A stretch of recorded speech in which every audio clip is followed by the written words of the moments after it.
Chapitre 1. Le retour du soldat. Derek Holden avait survécu 18 mois dans des endroits que la plupart des gens ne pourraient pas trouver sur une carte. Il avait été médecin de combat au sein du 75e régiment de Rangers, extrayant des soldats blessés des fusillades dans les montagnes d'Afghanistan, le genre de travail qui vous vieillit d'une manière qui n'a rien à voir avec les années. À 34 ans, il avait les yeux de quelqu'un de beaucoup plus âgé, vifs, measurements, ne ratant rien, mais ce soir, en conduisant dans les rues familières de sa ville natale en Oregon, il se sentait presque jeune à nouveau. Presque plein d'espoir, les papiers du divorce avaient été finalisés 6 mois après son déploiement. Shelby Holden, revenu à son nom de jeune fille.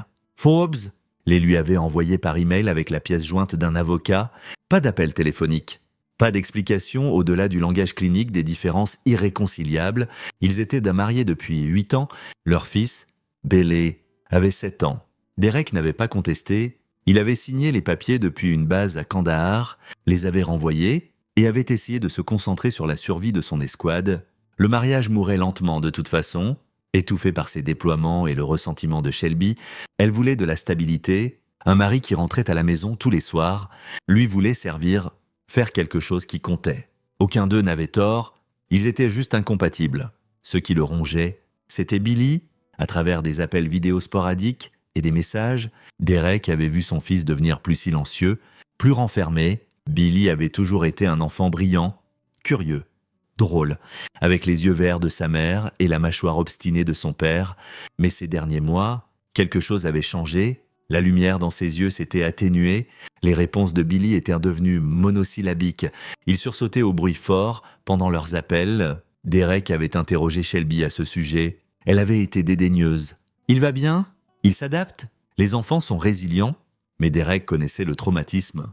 Il l'avait vu sur les visages des civils pris dans des zones de guerre, dans le regard fixe des soldats qui en avaient trop vu. Et il avait commencé à le voir chez son fils de 7 ans. Il avait donc appelé tous les contacts qu'il avait, tiré des ficelles, fait des promesses, et s'était fait rapatrier aux États-Unis 2 mois plus tôt, avec une décharge honorable et un nouveau départ. Il avait envoyé un message à Shelby pour lui dire qu'il rentrait, qu'il voulait établir un arrangement de garde, être présent dans la vie de Billy. Elle avait répondu d'un ton sec « On s'en occupera ». Ne débarque pas sans prévenir. Naturellement, Derek débarquait sans prévenir. Son vieux pick-up, stocké chez son frère pendant le déploiement, grondait le long de Maple Street. La maison qu'il avait autrefois appelée son foyer avait l'air identique de l'extérieur. Une modeste maison à 2 étages, avec un revêtement bleu et des bordures blanches, un érable dans le jardin devant que Billy grimpait autrefois. La voiture de Shelby était dans l'allée. À côté, une Dodge Charger noire avec des jantes personnalisées et des vitres teintées. Bruyante, aggressive. Compensant quelque chose, la mâchoire de Derek se crispa. Il y avait donc quelqu'un de nouveau. Ça allait. Il n'était pas là pour reconquérir Shelby, il était là pour Billy. Il se gara de l'autre côté de la rue, attrapa son sac de marin sur le siège passager et marcha jusqu'à la porte. Il était 18h47 un vendredi soir. À travers les fenêtres, il pouvait voir les lumières allumées à l'intérieur. Il pouvait entendre de la musique, quelque chose avec des basses lourdes qui faisaient vibrer les fenêtres. Il sonna à la porte. La musique s'arrêta abruptement. Des pas, la porte s'ouvrit. Et Derek se retrouva face à face avec un homme qu'il n'avait jamais vu. Malcolm Parsons était dans la fin de la trentaine, bâti comme quelqu'un qui passait du temps sérieux à la salle de sport. Non pour la santé, mais pour l'intimidation, des épaules larges, un cou épais, des bras couverts de tatouages en manches représentant des crânes et des flammes. Ses cheveux étaient là plaqués en arrière et il portait un t-shirt noir moulant qui mettait en valeur son physique. Des chaînes en or, un rictus qui faisait picoter le doigt de Derek sur la gâchette. « Ouais », dit Malcolm, en le toisant de haut en bas avec un mépris à peine dissimulé. « Je m'appelle Derek, le père de Billy. Je suis ici pour voir mon fils. » Le rictus de Malcolm s'élargit. « Shelby n'a pas mentionné que tu passais. Je n'ai pas demandé la permission. C'est comme ça. » Malcolm s'appuya contre le cadre de la porte, bloquant l'entrée. « Eh bien, ce n'est plus ta maison, soldat. Peut-être que tu devrais appeler la prochaine fois. » L'expression de Derek ne changea pas, mais ses yeux devinrent plats et froids. « En Afghanistan ?» Il avait appris à lire les gens rapidement, qui avaient peur, qui étaient dangereux, qui n'étaient que du vent.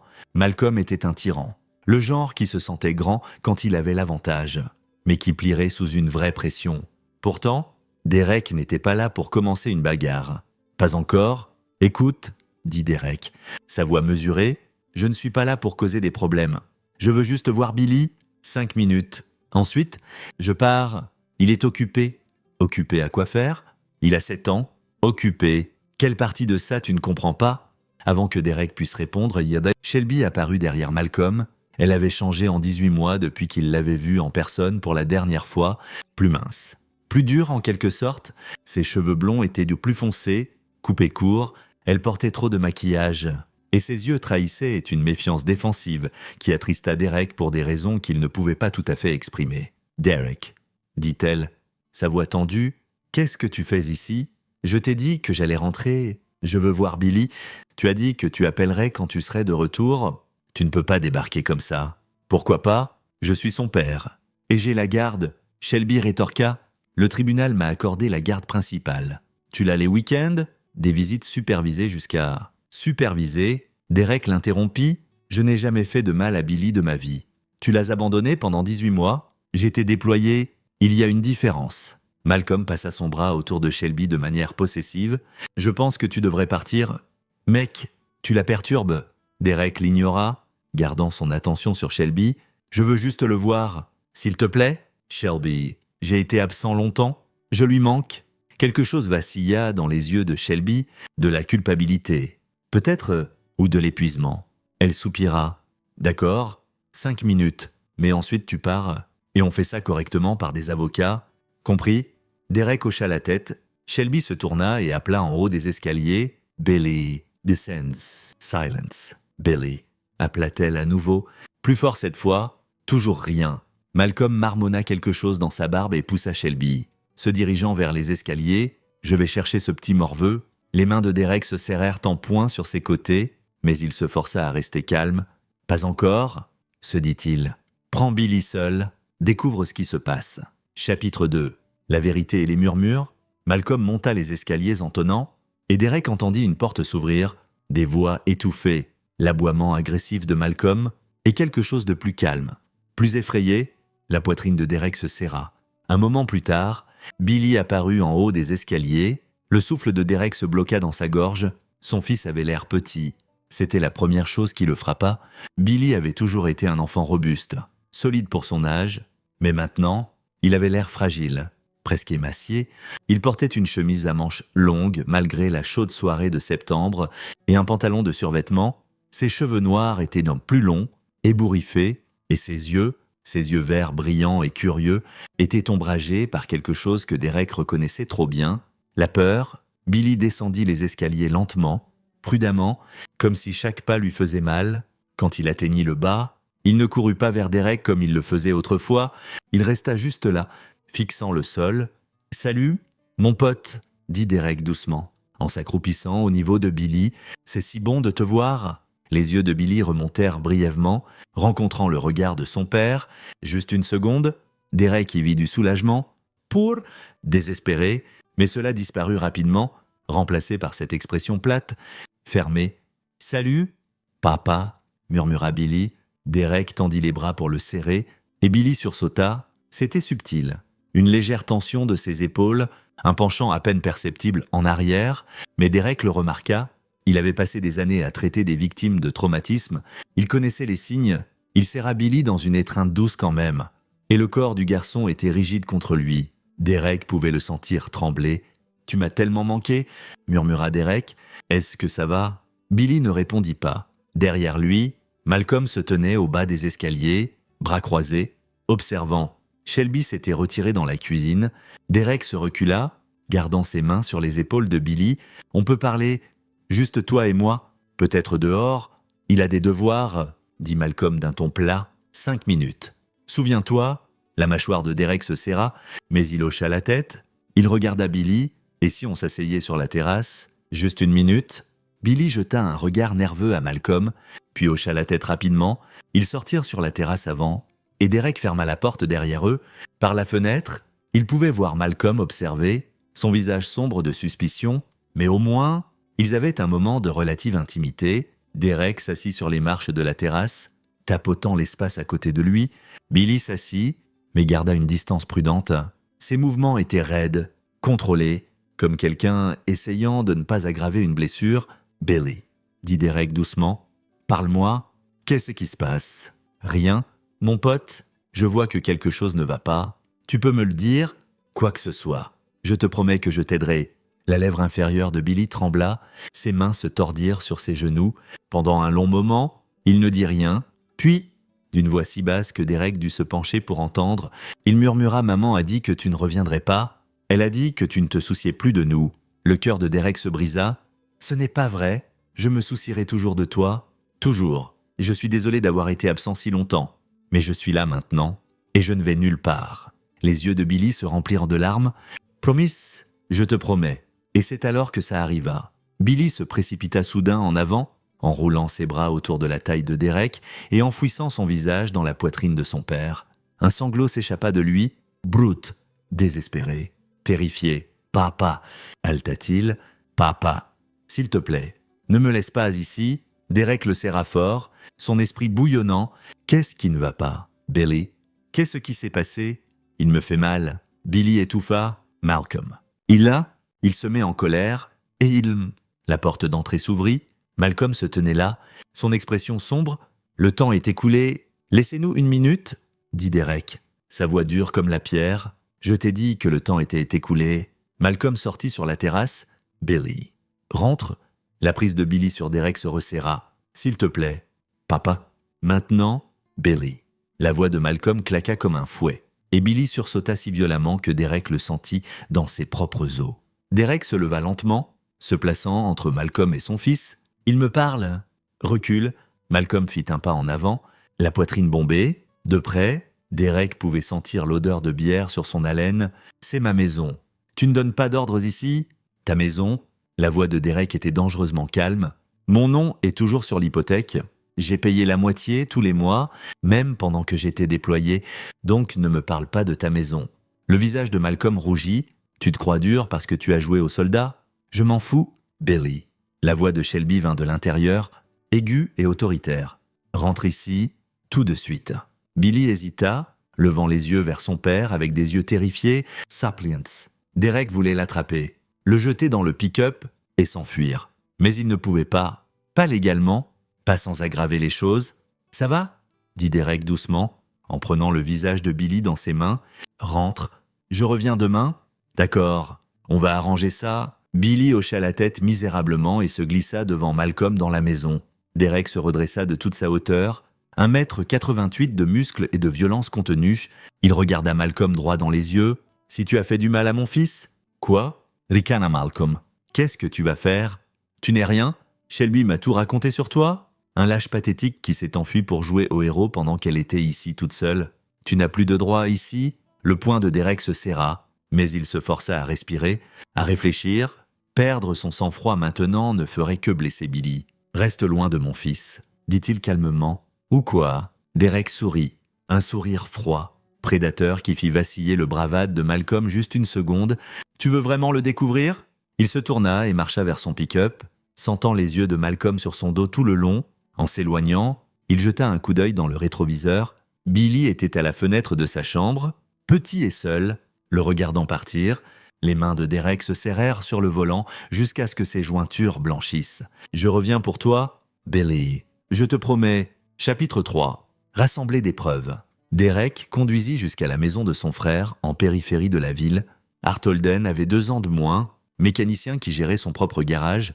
C'était lui qui avait stocké le pick-up et les affaires de Derek pendant son déploiement. Et il lui avait envoyé des mises à jour occasionnelles sur la vie à la maison, bien qu'il n'ait jamais mentionné quoi que ce soit sur le nouveau petit ami de Shelby. Art était sous le capot d'une Mustang 67 quand Derek arriva. Il se redressa, essuyant ses mains sur un chiffon, et sourit. « Eh bien, regarde ce que l'armée a recraché. Tu es de retour tôt ? » « Ouais ?»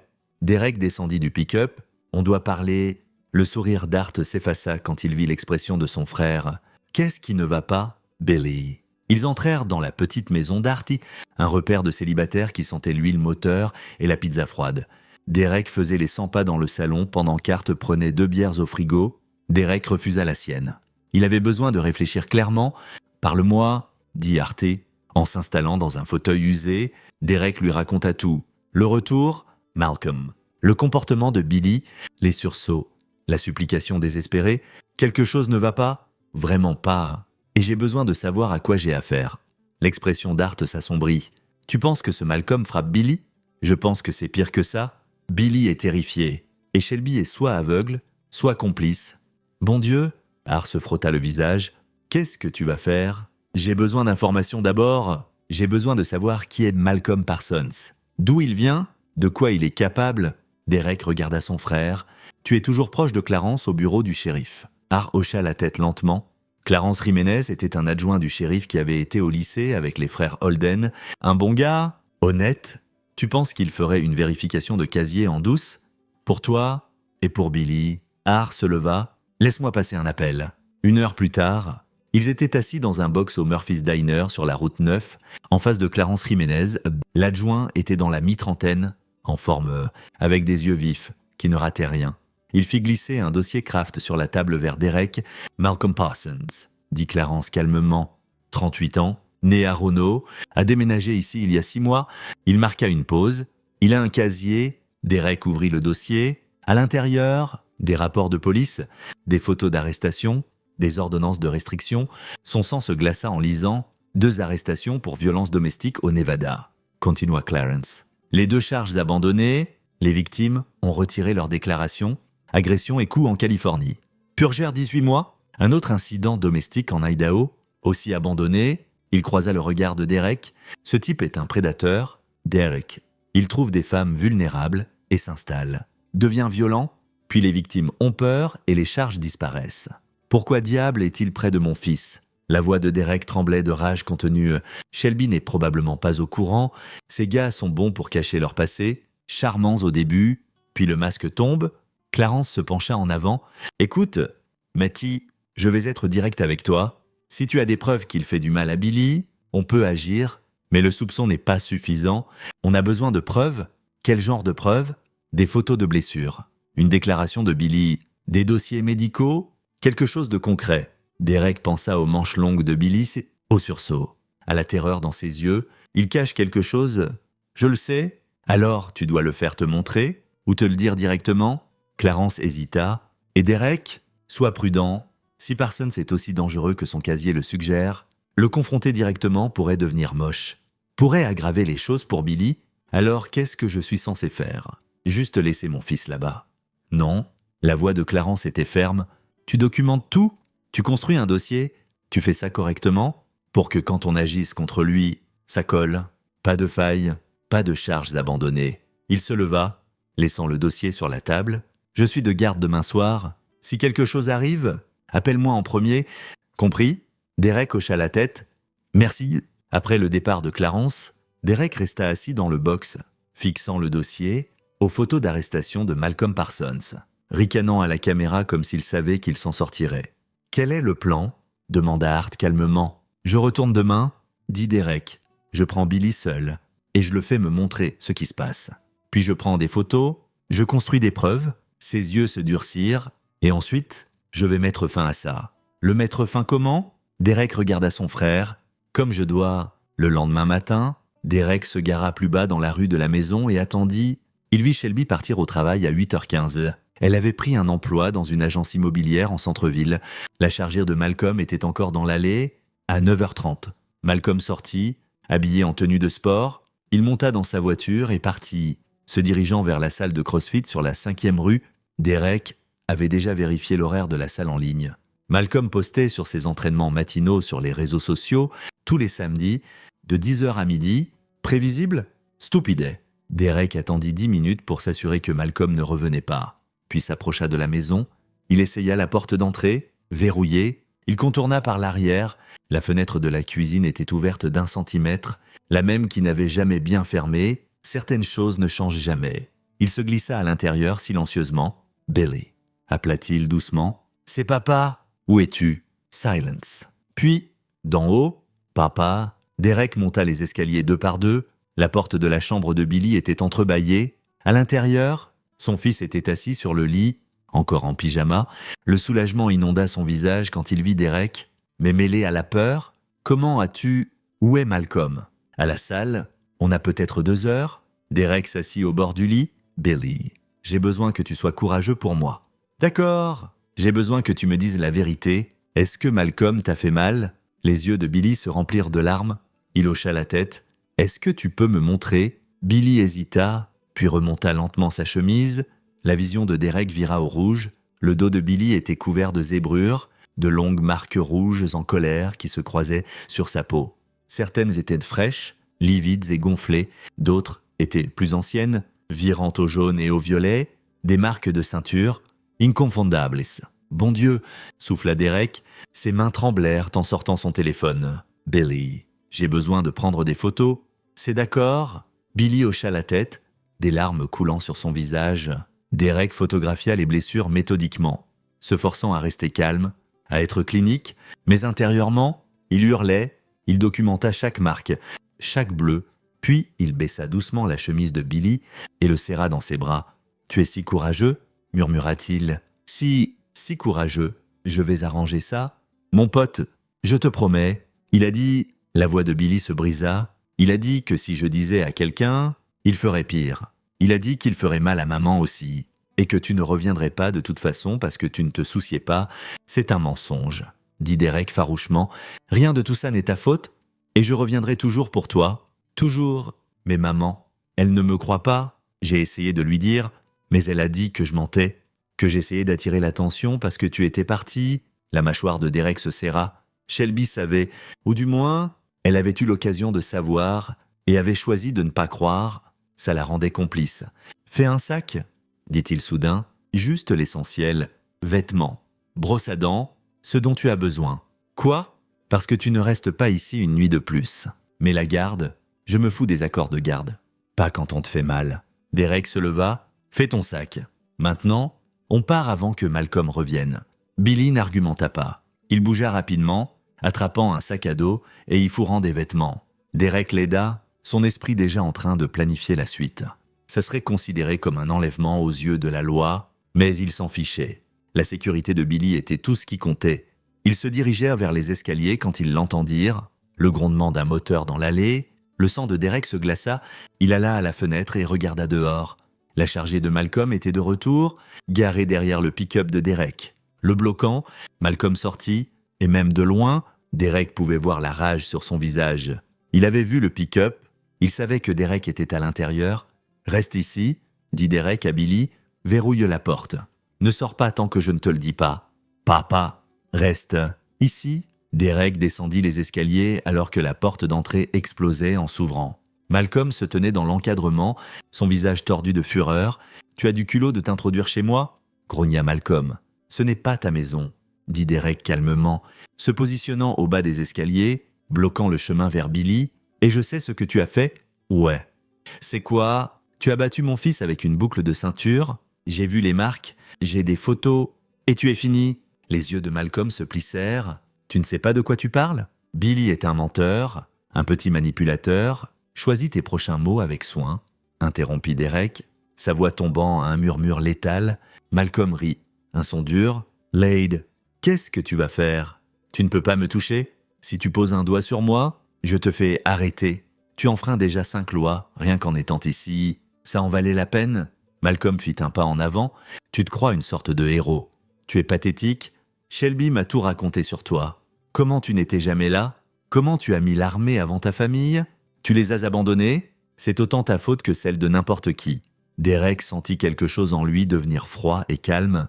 La même sensation qu'il avait en combat. Quand le chaos s'effaçait et tout devenait clair comme de l'eau de roche, il avait passé des mois à apprendre à se battre comme un soldat, mais avant ça, il avait grandi dans un quartier difficile où tu apprenais à te défendre ou tu ne survivais pas. Et là, chaque leçon des deux mondes lui hurlait de mettre fin à cette menace. Mais pas encore. Pas tant que Billy n'était pas en sécurité. « Je prends mon fils », dit Derek d'un ton égal. « Tu vas t'écarter et nous laisser partir ? Et ensuite, tu vas attendre la police ? Qui est déjà en route. » Les yeux de Malcolm s'écarquillèrent légèrement. « Tu bluffes. » Et ça est. Pendant un moment, ils restèrent là, 2 hommes verrouillés dans une bataille silencieuse de volonté, puis Malcolm bougea, vite, se jetant en avant avec un crochet sauvage visant la tête de Derek. Grosse erreur. Derek s'y attendait, il esquiva souplement. attrapa le bras tendu de Malcolm et utilisa l'élan de l'homme pour le plaquer le visage contre le mur. Le nez de Malcolm craqua contre le placo avec un craquement satisfaisant. Malcolm rugit et pivota, du sang coulant de son nez. Il chargea à nouveau, et cette fois Derek ne se retint pas. Il porta un coup précis au plexus solaire de Malcolm, expulsant l'air de ses poumons. Malcolm se plia en deux, haletant. « Reste à terre », dit Derek, mais Malcolm était trop enragé ou trop stupide. Il attrapa une lampe sur la table de chevet et la balança comme une massue. Derek attrapa son poignet, le tordit, et entendit quelque chose claquer. Malcolm hurla et lâcha la lampe. Derek balaya les jambes de Malcolm sous lui, le mettant au sol. Puis il s'agenouilla sur son dos, le clouant avec un genou entre ses omoplates. « Tu as battu un enfant de 7 ans ?» dit Derek calmement, sa voix tremblant de rage à peine contenue. « Tu l'as terrorisé, tu l'as menacé, et tu pensais t'en tirer ?» Malcolm se débattit faiblement. « Descends de moi. »« Non, voilà ce qui va se passer. La police arrive. Tu vas être arrêté, et j'ai des photos de ce que tu as fait à Billy. Des preuves qui ont déjà été envoyées à des gens qui s'assureront qu'elles ne disparaissent pas. Tu es fini, Malcolm. Ta vie, telle que tu la connais, est terminée. Des sirènes hurlèrent au loin, se rapprochant. Et si par miracle tu sors, continua Derek, se penchant pour que sa bouche soit proche de l'oreille de Malcolm. Si le système échoue et que tu t'en sors, je veux que tu te souviens de ce moment, parce que je te trouverai, et ce que je te ferai te fera regretter d'avoir posé les yeux sur ma famille. Les sirènes étaient juste dehors maintenant, des portes de voiture claquant, des pas sur la terrasse. Derek, c'est Clarence? Reculez. Derek se leva lentement, levant les mains. Clarence Jiménez entra avec 2 autres adjoints, armes sorties mais pointées vers le bas. Il m'a attaqué, haleta Malcolm, luttant pour s'asseoir. Arrêtez-le, il a forcé l'entrée chez moi et m'a attaqué. Drôle, dit Clarence, regardant Derek, parce que j'ai reçu un appel au 911 il y a environ 20 minutes, un tuyau anonyme sur une dispute domestique. Ça nous a donné une cause probable pour entrer dans les lieux. Il regarda Malcolm. Et qu'est-ce qu'on trouve? Nous arrivons et te voyons agresser M. Holden. Il jeta un œil à l'un des autres adjoints. Tu as vu ça? Martinez. L'adjoint Martinez hocha la tête solennellement. Un cas clair d'agression. On est arrivé juste à temps. Le visage de Malcolm pâlit. C'est des conneries. Vous ne pouvez pas. Ta gueule, dit Clarence d'un ton plat. Il regarda Derek. Où est Billy?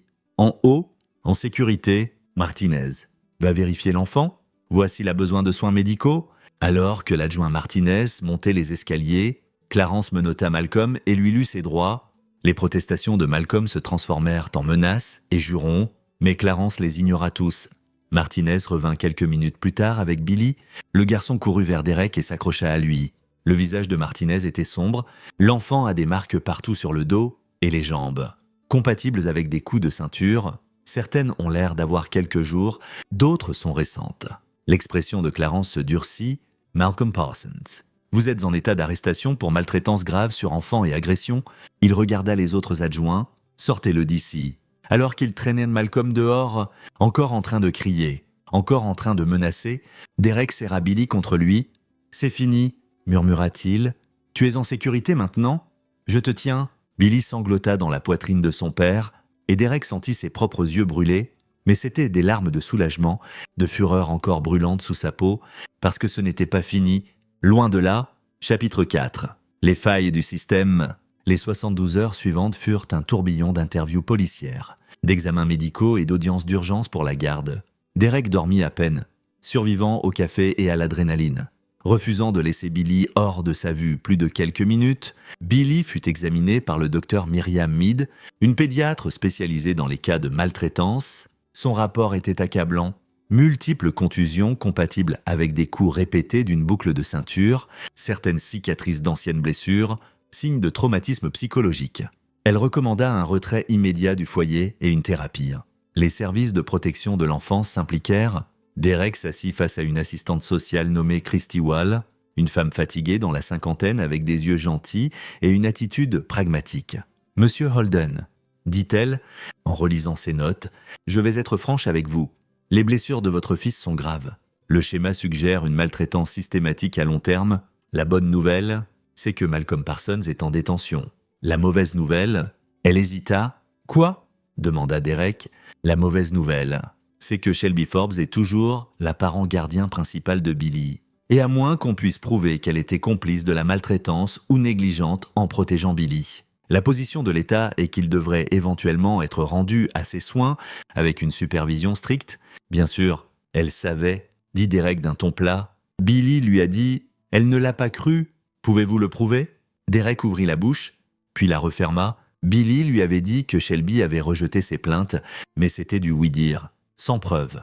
Un enregistrement, un témoin, quelque chose de concret, c'était la parole de Billy contre la sienne. « Je peux témoigner, dit Derek, sur ce que vous avez vu personnellement ? » « Oui, mais les déclarations de seconde main ne tiendront pas au tribunal familial. » Christy soupira. « Écoutez, je vous crois, et je vais recommander que la garde temporaire vous soit accordée pendant qu'on complète notre enquête. Mais c'est un processus, ça prend du temps. Combien de temps ? Des semaines, peut-être des mois. Les tribunaux avancent lentement. » La mâchoire de Derek se serra. « Et qu'arrive-t-il à Malcolm ? Il sera mis en accusation lundi. Le procureur pousse pour des charges de maltraitance grave sur enfant. Avec vos photos et le rapport du médecin, ils ont un dossier solide, mais il fera probablement une caution. Comment c'est possible ? Parce qu'il est un délinquant primaire dans cette juridiction, pas de condamnations antérieures en Oregon. Son avocat arguera qu'il n'est pas un risque de fuite. » Elle vit l'expression de Derek. « Je sais, ce n'est pas juste, mais c'est comme ça que le système fonctionne. » Derek quitta le bureau des services de protection de l'enfance en se sentant comme s'il avait reçu un coup de poing au ventre. Le système censé protéger les enfants était plein de trous. Malcolm serait libre dans les jours suivants. Shelby garderait probablement la garde, éventuellement. Et Billy serait coincé au milieu de tout ça. Il ne pouvait pas laisser ça arriver. Ce soir-là, Derek s'assit dans le salon d'art avec Billy dormant à l'étage, cherchant tout ce qu'il pouvait trouver sur Malcolm Parsons. Le rapport de police de Clarence avait été utile. Mais ce n'était que le début. Derek avait besoin de tout savoir sur cet homme. Ses habitudes, ses contacts, ses faiblesses. Les réseaux sociaux de Malcolm étaient une mine d'or. L'homme était un narcissique qui ne pouvait résister à poster sur chaque aspect de sa vie. Derek défila des mois de poste, Malcolm à la salle, flexant pour la caméra, Malcolm dans des bars, ivre et belliqueux, Malcolm avec Shelby, son bras autour d'elle de manière possessive. Il y avait aussi des posts sur son boulot. Malcolm travaillait pour une entreprise de construction appelée Aguilar & Sons. Dirigée par un homme nommé Colin Aguilar, Derek reconnut le nom. Colin était un homme d'affaires local prominent, connu pour son travail caritatif et son implication communautaire. Intéressant ? Derek continua à creuser. Les posts de Malcolm révélaient aussi un schéma de comportement. Il fréquentait un bar particulier appelé The Anchor, généralement les vendredis soirs. Il avait des amis, des minables, à en juger par l'apparence, qui encourageait son pire comportement, et il avait un tempérament qu'il essayait à peine de cacher en ligne. Il y avait des posts se moquant des gens, menaçant des ex-petites amies, se vantant de bagarres. Un post en particulier attira l'attention de Derek. C'était de 4 mois auparavant, juste après que Malcolm avait déménagé en ville. Nouvelle ville, nouveau départ, laisser des problèmes derrière en Idaho. Mais c'est à ça que servent les ordonnances de restriction. Hein ? Lol. Temps de trouver un nouveau terrain de jeu. Les yeux de Derek se plissèrent. Malcolm avait une ordonnance de restriction contre lui en Idaho. La vérification de Clarence l'avait mentionné, mais voir Malcolm s'en vanter faisait bouillir le sang de Derek. Il y avait autre chose aussi. Plusieurs posts de Malcolm faisaient référence à des jobs secondaires et à gagner de l'argent en plus. Des allusions vagues à des activités illégales. Rien de concret, mais assez pour rendre Derek suspicieux. Il afficha le profil professionnel de Colin Aguilar. Aguilar & Sons avait des contrats gouvernementaux, travaillait sur des projets publics. Il devait maintenir une image propre. Si Colin savait pour le casier de Malcolm, ou pire, si Malcolm était impliqué dans quelque chose d'illégal via l'entreprise, ça pourrait être un levier. Derek entendit des pas dans les escaliers. Har apparut. Tenant 2 bières. « Tu as l'air de planifier une guerre ? Quelque chose comme ça ?» admit Derek. Har s'assit, lui tendant une bière. « Parle-moi, Malcolm va faire une caution. Il sera de retour dans les rues d'ici mardi. Probablement. Et ensuite, il viendra après moi ? Oh Billy. Ou les deux. » Derek prit une longue gorgée de bière. « J'ai besoin d'être prêt. » « Prêt comment ?» Derek fut silencieux un moment, puis il dit « Tu te souviens de Tony Donnelly ?» Har fronça les sourcils. « Donnelly ? Ouais, je me souviens de lui. Il traînait avec l'équipe de l'Ouest au lycée, a fait de la prison pour agression. Sorti il y a quelques années. Quoi ? Il est encore dans le coin ? Dernière nouvelle. Il dirige une salle de boxe en centre-ville, entraîne des combattants. Principalement, le froncement d'Art s'accentua. « Derek, à quoi tu penses ? Je pense que j'ai besoin d'informations que les amis de Malcolm ne donneront pas à un flic. J'ai besoin de savoir dans quoi il est impliqué, avec qui il est connecté et de quoi il est capable. » Derek croisa le regard de son frère. « Et j'ai besoin de m'assurer que quand ça dégénère, et ça le fera, je suis préparé. Tu parles d'aller en dehors de la loi, je parle de protéger mon fils. » Art fut silencieux un long moment, puis il soupira et sortit son téléphone. « Je vais contacter Donnelly, voir s'il te parlera. » Le lendemain, Derek rencontra Tony Donnelly dans une vieille salle de boxe à l'est de la ville. L'endroit sentait la sueur et le cuir, les murs placardés d'affiches de combat et de photos d'anciens champions. Donnelly était dans le ring, travaillant les mythes avec un jeune combattant, appelant des combinaisons, poussant le gamin à ses limites. Quand il vit Derek, il pausa, dit quelque chose au combattant et sortit du ring. Tony Donnelly était dans la fin de la trentaine, mince et dangereux, avec du tissu cicatriciel sur les yeux et des jointures qui avaient vu trop de combats. Il essuya son visage avec une serviette et regarda Derek avec des yeux vifs. « Évaluateur, Derek Holden, dit-il. Ça fait un bail, Tony. Ton frère a dit que tu avais besoin de parler. Dis que c'était à propos de ton gamin. » Derek hocha la tête. Quelqu'un lui a fait du mal. Un type nommé Malcolm Parsons. Il a un casier, violence domestique, aggression. Il est dangereux. Et tu veux quoi ? Des infos ? Du muscle ? Des infos d'abord. J'ai besoin de savoir dans quoi Parsons est impliqué. Qui sont ses amis ? Quel genre de problèmes il traîne ? Tony l'étudia. Pourquoi pas laisser les flics s'en occuper ? Parce que les flics vont le laisser partir. Et je ne suis pas prêt à risquer la sécurité de Billy sur l'espoir que le système fonctionne. Tony sourit. Un sourire dur, féroce. Ça, je peux le respecter. Il fit un geste vers son bureau. Viens, on parle dans le bureau exigu. Tony s'adossa à sa chaise et alluma une cigarette. Malcolm Parsons. Ouais, je le connais. Il traîne parfois ici, essaie de faire le dur, parle beaucoup de merde. S'est battu avec un de mes gars il y a quelques mois, l'a frappé par derrière avec une bouteille. Quoi d'autre ? Le mot circule qu'il est dans des trucs louches. Deal un peu sur le côté, rien de majeur, juste assez pour gagner du cash en plus. Traîne Asie encore les vendredis soirs avec une bande de losers. Il y a un type, Daryl Moses, qui est son pote principal. Il se saoule, commence des problèmes, harcèle des femmes. Tony tira une bouffée. Moses a un casier aussi. Effraction, aggression. Vrai gagnant. Quelqu'un d'autre ? Malcolm a une connexion avec quelqu'un plus haut. Je sais pas qui, mais j'ai entendu des rumeurs. Quelqu'un avec du fric ? Quelqu'un qui le tire d'affaire quand ça chauffe ? Tony se pencha en avant. Tu veux mon conseil ? Quoi que tu planifies, sois malin. Des gars comme Parsons, ce sont des lâches. Ils plient sous une vraie pression.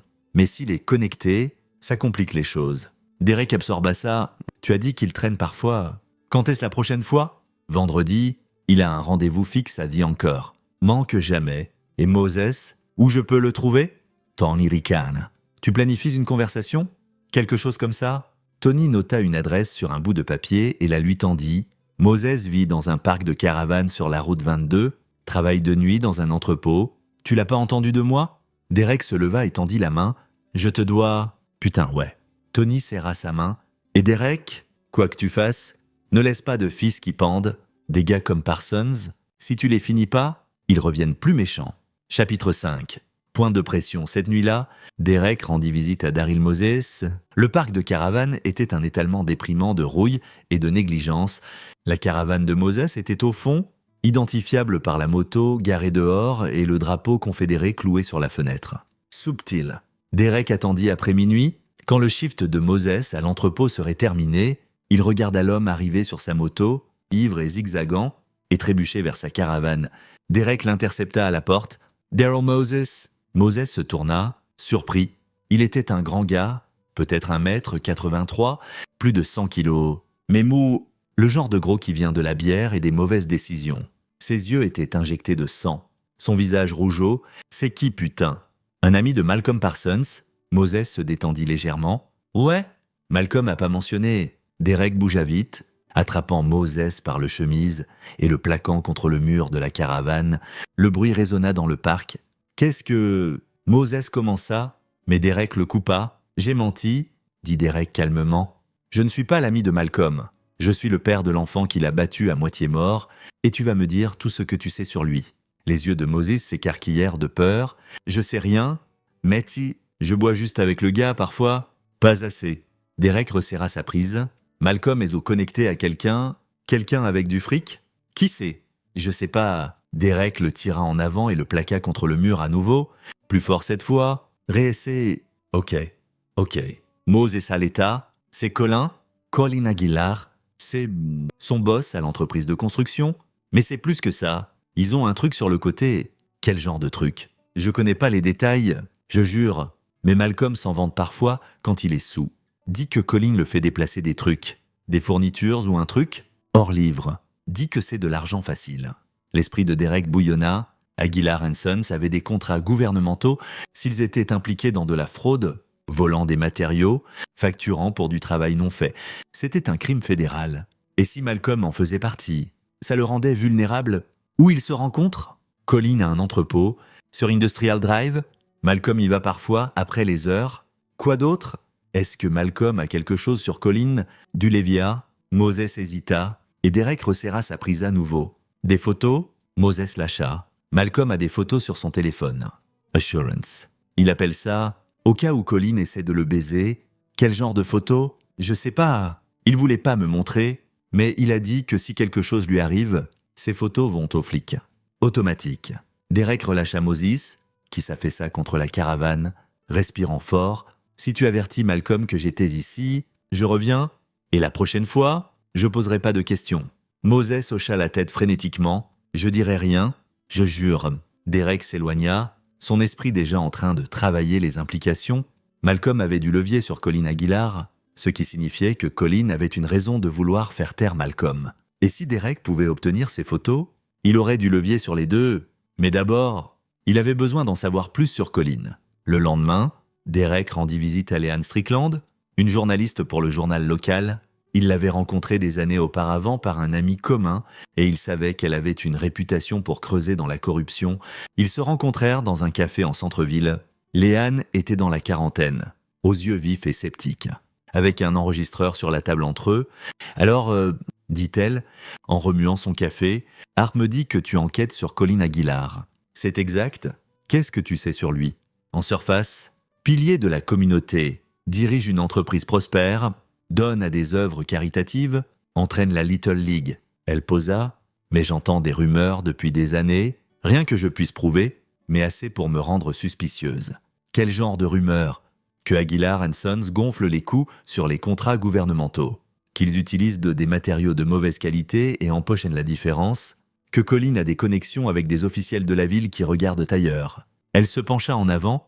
Il y a quelques années, un contremaître nommé Wendell Harrison a essayé de dénoncer, a dit qu'il coupait les coins sur une rénovation d'école, utilisant des matériaux bon marché. 2 semaines plus tard, la maison de Harrison a brûlé, jugée accidentelle, mais il a quitté la ville et n'est jamais revenu. La mâchoire de Derek se serra. « Tu penses que Colin était derrière ? Je pense que Colin est très bon pour faire disparaître les problèmes. Et je pense que quiconque le croise finit par le regretter. » Elle étudia Derek. « Pourquoi tu demandes sur lui ? Parce que je pense qu'il est connecté à l'homme qui a blessé mon fils. Et je pense qu'il y a un moyen de les faire tomber tous les deux. » Les yeux de Leanne brillèrent. « Si tu me donnes des preuves, de vraies preuves solides, je publie l'article. Mais Derek, sois prudent.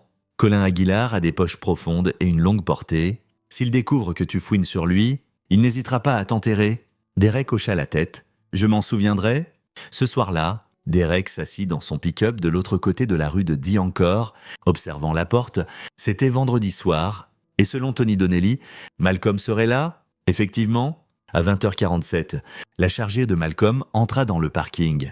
Malcolm sortit, bougeant raide, son poignet dans une attelle de la bagarre à la maison, et son nez encore gonflé. Il était flanqué de Daryl Moses et d'un autre homme que Derek ne reconnaissait pas. Ils disparurent dans le bar. Derek attendit 1 heure, les laissant se saouler, baisser leur garde, puis il fit son mouvement. À l'intérieur, Diancor était un trou, éclairage tamisé, Saul Scarlants, odeur de bière rance et de cigarettes. Malcolm et sa bande étaient à une table au fond, riant trop fort, faisant une scène.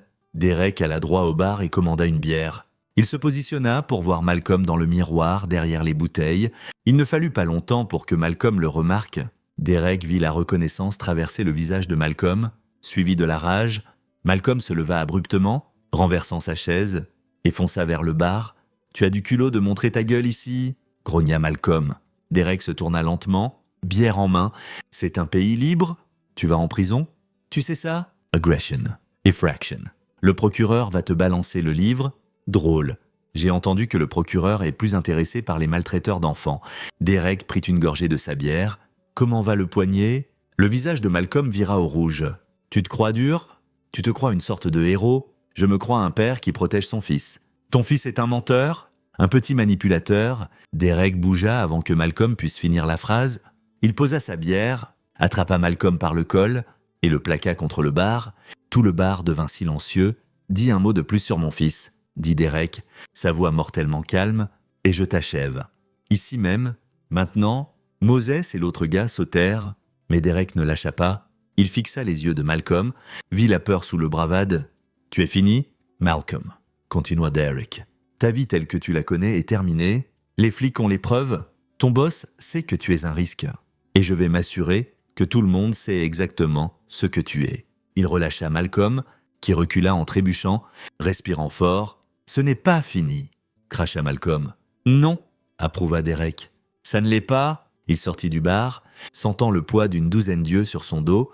Derrière lui, il entendit Malcolm crier, jurer, menacer. « Bien, laisse-le. Les gens en colère font des erreurs. » La mise en accusation de Malcolm eut lieu lundi, et ça se passa exactement comme Christy Wall l'avait prédit. Le juge fixa la caution à $50 000. L'avocat de Malcolm, un type lisse et cher qui suintait la fausse sincérité, argua que son client était un membre productif de la société, employé par une entreprise réputée, avec des liens forts à la communauté. Le procureur contre-attaqua avec les photos des blessures de Billy, le rapport du docteur Mead et le témoignage de Derek. Le juge avait l'air troublé mais impassible. La caution fut accordée. Malcolm sortit du tribunal en ricanant. Flanqué de son avocat et de Colin Aguilar lui-même, Derek observa de l'autre côté de la rue, ses mains serrées en poing. Colin Aguilar était dans la cinquantaine, grand et distingué, avec des cheveux argentés et des vêtements chers. Il posa une main sur l'épaule de Malcolm, un geste qui semblait soutenant mais paraissait propriétaire. Les deux hommes échangèrent des mots, puis montèrent dans la Mercedes de Colin et partirent. Derek suivit à distance. Ils allèrent à l'entrepôt sur Industrial Drive que Moses avait mentionné. C'était un bâtiment banal entouré d'une clôture grillagée, le genre d'endroit qui n'attire pas l'attention. Colin et Malcolm disparurent à l'intérieur. Derek se gara à un demi-pâté de maison et attendit. 20 minutes plus tard, Malcolm sortit seul, portant un sac de sport. Il le jeta dans sa chargeur et partit. Derek ne suivit pas. Au lieu de ça, il attendit que Colin parte, puis s'approcha de l'entrepôt. La porte d'entrée était verrouillée, mais la clôture était escaladable. Derek l'escalada facilement et sauta dans la cour. L'entrepôt avait quelques fenêtres, mais hautes et barrées. Il contourna le bâtiment, cherchant une entrée. À l'arrière, il trouva une porte de service, verrouillée mais vieille. Derek sortit un kit fin de sa poche, un reste de son temps dans l'armée, et travailla la serrure. 30 secondes plus tard, la porte cliqua en s'ouvrant. À l'intérieur, l'entrepôt était sombre et caverneux. Des rangées d'étagères contenaient des matériaux de construction, du bois, des tuyaux, des fournitures électriques. Tout avait l'air légitime. Derek s'enfonça plus loin dans l'espace, ses yeux s'adaptant à l'obscurité. Au fond, il trouva un bureau avec une fenêtre en verre donnant sur le sol de l'entrepôt. La porte était déverrouillée. À l'intérieur, le bureau était étonnamment net. Un bureau avec un ordinateur, des classeurs, un coffre-fort dans le coin. Derek essaya l'ordinateur, protégé par mot de passe. Les classeurs étaient verrouillés. Le coffre-fort était une autre affaire. C'était un modèle bon marché. Le genre qu'on achète en quincaillerie.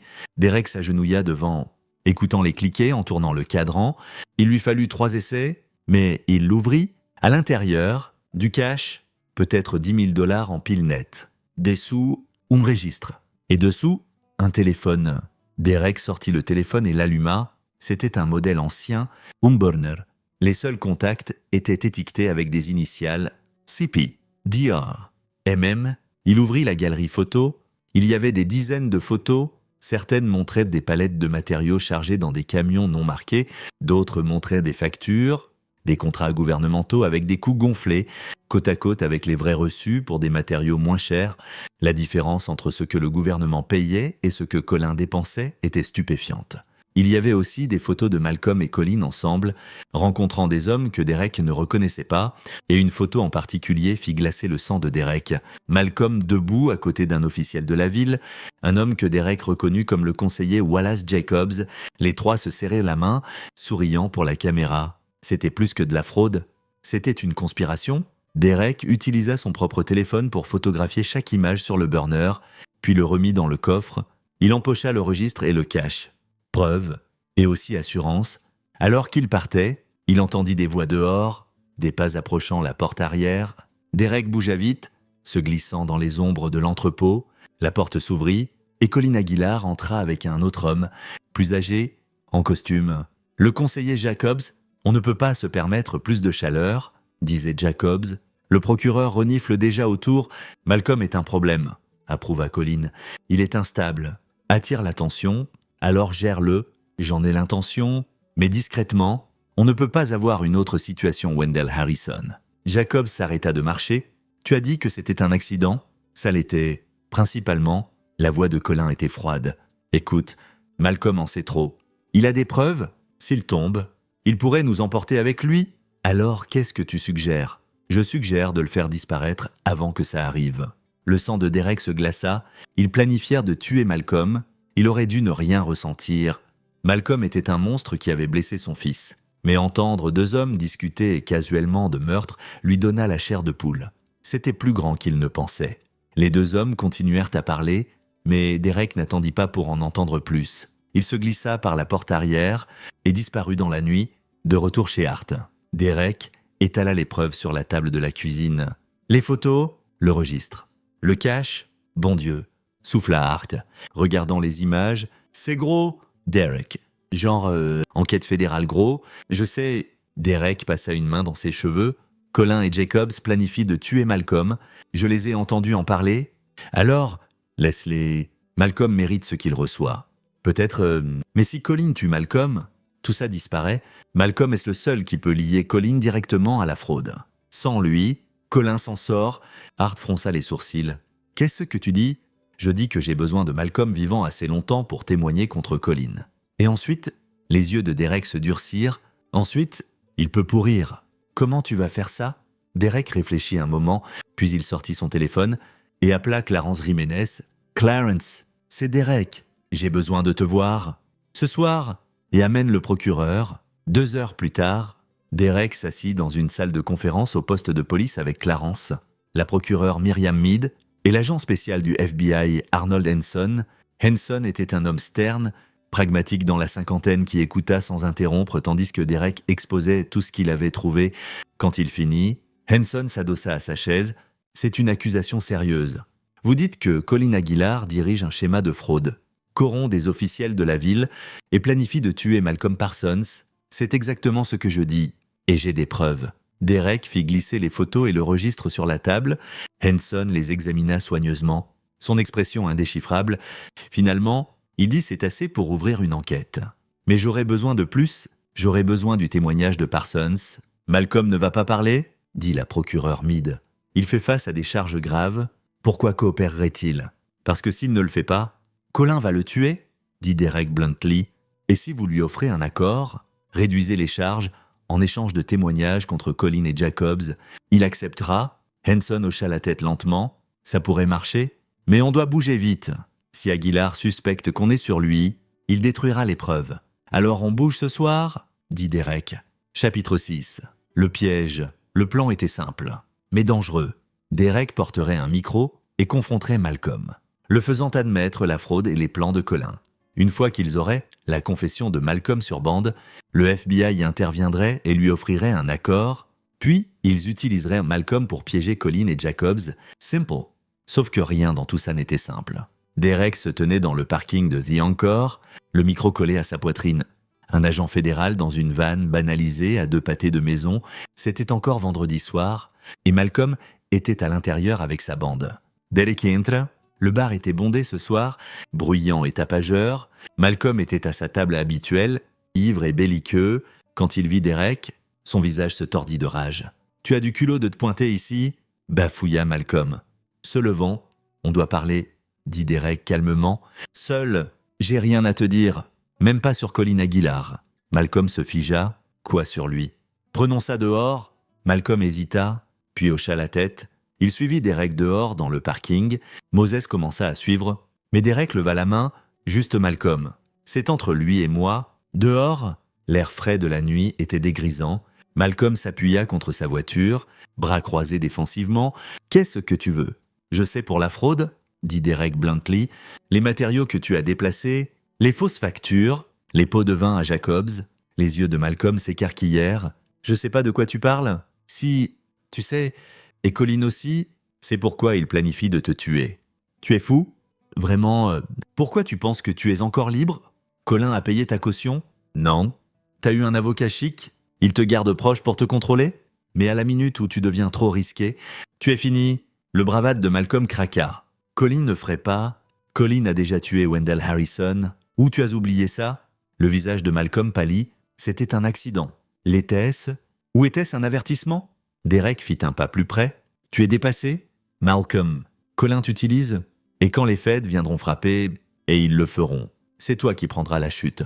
J'ai une assurance, dit Malcolm vite. Des photos, des preuves. Si quelque chose m'arrive, tout va aux flics. Tu veux dire le téléphone burner dans le coffre de Colin?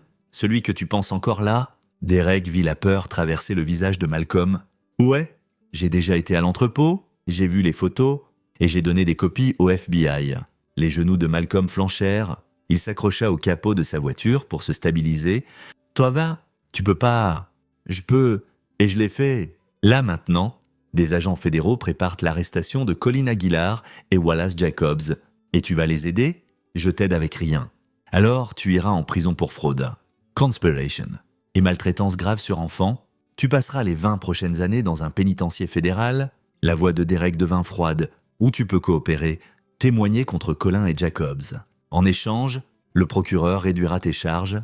Tu feras encore du temps pour ce que tu as fait à Billy, mais ce sera une fraction de ce que tu affrontes maintenant. » Malcolm le fixa, sauvage. « Pourquoi tu ferais ça? Pourquoi tu m'aiderais? Je ne t'aide pas. Je détruis Colin Aguilar. Tu es juste un outil pour y arriver. » Derek se pencha près. « Mais comprends ça. Si tu prends pas l'accord, tu es un homme mort. Colin le planifie déjà.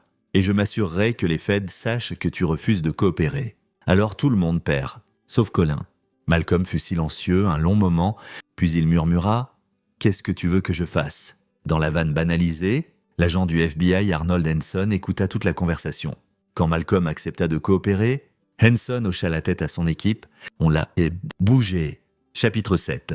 Le règlement de compte, 2 jours plus tard. Des agents fédéraux perquisitionnèrent la maison et l'entreprise de Colin Aguilar. Ils saisirent des ordinateurs, des dossiers financiers et le contenu du coffre de l'entrepôt. Colin fut arrêté pour fraude. Conspiration et racket. Wallace Jacobs fut arrêté le même jour. Malcolm Parsons, fidèle à sa parole, témoigna devant un grand jury. Il détailla le schéma de fraude, les pots de vin, les fausses factures. Il admit son propre rôle et impliqua complètement Colin et Jacobs. En échange, le procureur abandonna la charge de maltraitance grave sur enfant pour agression aggravée. Malcolm purgerait 5 ans en prison d'État. Une misère comparée à ce qu'il méritait, mais assez pour satisfaire le besoin immédiat de justice de Derek. Le procès de Colin Aguilar et Wallace Jacobs fut une sensation médiatique. Leanne Strickland publia l'article dans le journal local et il fut repris par des médias étatiques et nationaux. L'échelle de la fraude était stupéfiante. Des millions de dollars volés aux contribuables, canalisés dans les poches d'officiels corrompus. La défense de Colin essaya de peindre Malcolm comme un employé mécontent, un menteur cherchant un accord, mais les preuves étaient accablantes. Les photos, le registre, le témoignage d'anciens employés qui avaient été trop effrayés pour parler avant. À la barre, Derek témoigna sur la découverte du téléphone burner, sur avoir entendu Colin et Jacobs discuter du meurtre de Malcolm. Sa crédibilité en tant que vétéran de combat décoré donna du poids à ses mots. Le jury délibéra 3 jours. Colin Aguilar et Wallace Jacobs furent déclarés coupables, surtout les chefs. Colin fut condamné à 25 ans de prison fédérale. Jacobs en eut 15. Derek s'assit dans la salle d'audience pendant que les verdicts étaient lus, sentant une satisfaction sombre. Ce n'était pas parfait.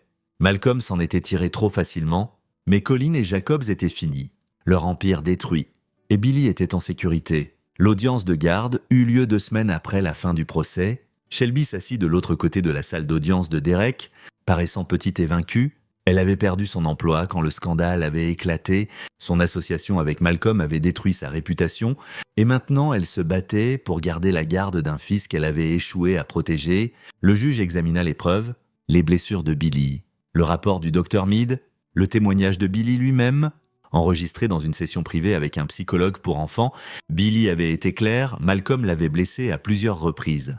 Il l'avait dit à sa mère, et elle ne l'avait pas cru. L'avocat de Shelby essaya d'arguer qu'elle avait été manipulée, que Malcolm l'avait dupée, qu'elle était aussi une victime.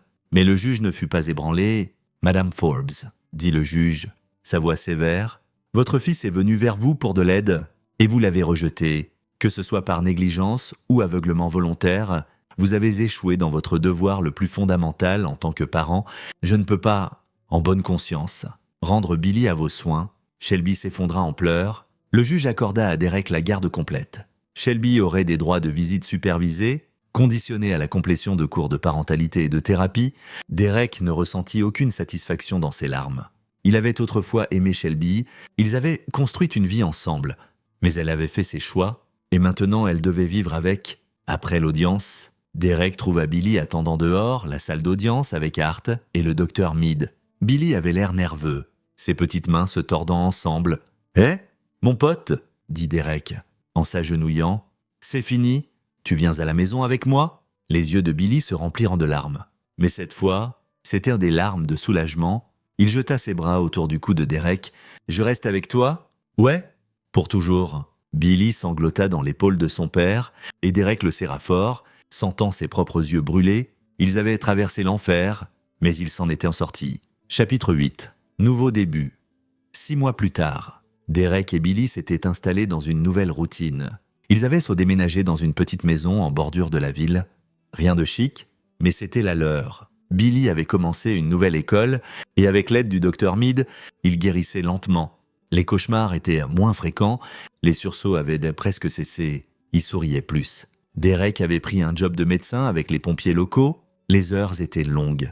Mais il rentrait tous les soirs, il entraînait l'équipe de soccer de Billy, ils dînaient ensemble tous les soirs, ils construisaient une vie, une vraie cette fois, pas la chose fracturée et brisée qu'il avait laissée derrière quand il avait été déployé. Un soir, alors qu'ils étaient assis sur la terrasse à regarder le coucher de soleil, Billy dit calmement « Papa, ouais, mon pote, tu penses que maman ira mieux un jour ?» Derek considéra la question. Shelby suivait ses cours mandatés par le tribunal. Elle avait commencé la thérapie. La dernière fois qu'elle avait visité Billy, sous supervision, elle s'était excusée. Ça avait été awkward et douloureux. Mais c'était un début. Je pense qu'elle essaie, dit Derek honnêtement. Les gens font des erreurs. Billy. De grosses. Mais ils peuvent aussi changer s'ils le veulent vraiment. Tu lui pardonnes ? Derek soupira. Je sais pas encore, mais je ne suis plus en colère. Et peut-être que c'est assez pour maintenant. Billy hocha la tête, assimilant ça, puis il dit « Je suis content que tu sois revenu. » Moi aussi. Ils s'assirent dans un silence confortable, regardant le ciel tourner à l'orange et au rose. Derek pensa à tout ce qu'ils avaient traversé, la peur, la douleur, le combat pour la justice. Ça les avait presque détruits tous les deux, mais ils avaient survécu, et ça valait quelque chose. Quelques semaines plus tard, Derek reçut une lettre par la poste. C'était de Malcolm Parsons, timbrée du pénitencier d'État. Derek faillit la jeter sans la lire. Mais la curiosité l'emporta. « Holden, je n'écris pas ça pour m'excuser. Je m'attends pas à ce que tu me pardonnes. Ce que j'ai fait à ton gamin était impardonnable. Je le sais, mais je voulais que tu saches quelque chose. Être ici, loin de la boisson et de la colère et des gens qui me faisaient penser que j'étais quelque chose que je ne suis pas. Ça m'a donné du temps pour réfléchir sur le genre d'homme que je suis devenu, sur les choses que j'ai faites. Colin m'a utilisé, il m'a fait me sentir puissant, comme si je comptais. Mais j'étais juste un outil, et quand je n'étais plus utile, il a essayé de me jeter. Tu l'as battu, tu les as tous battus, et tu l'as fait pour protéger ton fils. Je respecte ça, je ne serai jamais ce genre d'homme. Je le sais maintenant, mais peut-être, ici, je peux comprendre comment ne pas être un monstre. J'espère que ton gamin guérit. Il mérite mieux que ce que je lui ai donné, Malcolm. » Derek lut la lettre 2 fois, puis la plia et la rangea dans un tiroir. Il ne ressentait plus de colère, ni de satisfaction non plus. Il ne ressentait rien. Malcolm Parsons n'était plus une menace. Il était juste un conte moral, un homme brisé payant pour ses crimes. Et c'était assez. Plus tard ce soir-là, Billy courut dans le salon, excité. « Papa !» Le coach dit que je peux jouer attaquant au prochain match. Derek sourit. « C'est génial. Mon pote, tu as travaillé dur? Tu viendras regarder. Je manquerai pas ça. » Billy rayonna, et en cet instant, Derek ressentit quelque chose qu'il n'avait pas ressenti depuis longtemps. La paix, le combat était fini, les monstres vaincus, et lui et Billy avaient un avenir devant eux, un bâti sur la confiance. L'amour, le genre de force qui vient de survivre au pire, et de choisir de continuer. Derek serra son fils dans ses bras. « Je suis fier de toi, Billy. Je suis fier de toi aussi, papa. » Et pour la première fois depuis longtemps, Derek Holden crut que les choses allaient s'arranger. C'est ici que notre histoire se termine. Partagez vos pensées dans la section des commentaires. Merci pour votre temps. Si vous avez aimé cette histoire, abonnez-vous à cette chaîne. Cliquez sur la vidéo que vous voyez à l'écran et je vous verrai là-bas. You were perfect. Why did you do this? It was like, oh, of course. Wow. You know? Thank God. I need to blow my nose. I feel like micro cheating is so stupid. Like, I don't know if that exists. Does it? I feel like it's just cheating. Like, there's no middle ground to... I'm not gonna be like, I'm breaking up with you because you're micro cheating. It's just cheating.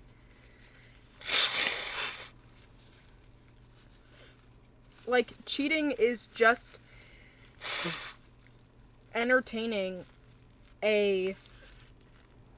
It's just breaking the... It's so hard to... Because cheating is breaking the boundaries your partner has set for your relationship. In terms of loyalty or whatever. Because I think you can cheat even if you're in a polyamorous relationship. Like, if you have two girlfriends and they're like, yes, we are we're a throuple, we're a couple of three, but then you go hook up with a four, and they're like, hey, you just fucking cheated. Like, that's still valid. So I don't want to say, like, you're breaking the terms of monogamy. You know what I mean? But, like, it's just breaking the agreement you have with your partner on how you... I don't know. It's hard to define, but it should never be like, you did this thing and it made me uncomfortable, and they're like, it's not cheating, and you're like, oh, you're right, it's not cheating, so I'm not breaking up with you. Like, if you're uncomfortable with something, it doesn't matter what you want to label it. Like, it's a broken trust, you know what I mean? Guys, I'm not poly. I'm not into multiple people. So, don't ask me questions. I don't know how it works at all. I just know it's a thing some people do.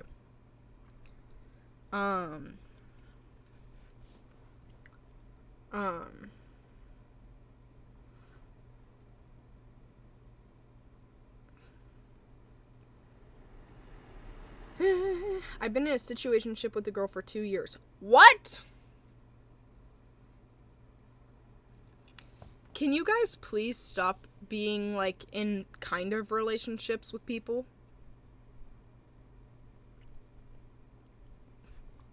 Do it or don't. I'm not blaming you. Just, like, enough of the slow burn. Yes.